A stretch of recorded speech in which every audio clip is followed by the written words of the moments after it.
මේ වාර්තාවේ ලියලා තියෙන්නේ අර cost reflective එක not met කියලා කියන්නේ අප්‍රේල් මාසේ එකක් නොකරපු එක. එහෙම නැතුව cost reflective එක ගන්න කියන්නේ පිරිවැය ආවරණය කරගන්න නැහැ කියන එක නෙමෙයි. ඒක වැරදි විදියට තමයි සමාජගත වුනේ. විදුලි බිල ගණනය විය යුත්තේ පිරිවැය ආවරණය කර ගැනීමට.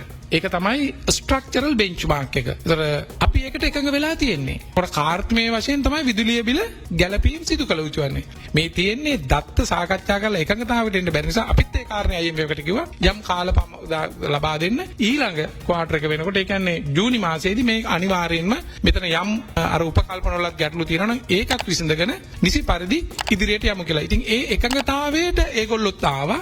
ඒ අනුව මේ වාර්තාවේ ලියලා තියෙන්නේ අර cost reflective එක not met කියලා කියන්නේ අප්‍රේල් මාසේ එකක් නොකරපු එක. එහෙම නැතුව cost reflective එක ගන්න කියන්නේ පිරිවැය ආවරණය කරගන්න නැහැ කියන එක නෙමෙයි. ඒක වැරදි විදියට තමයි සමාජගත වුනේ.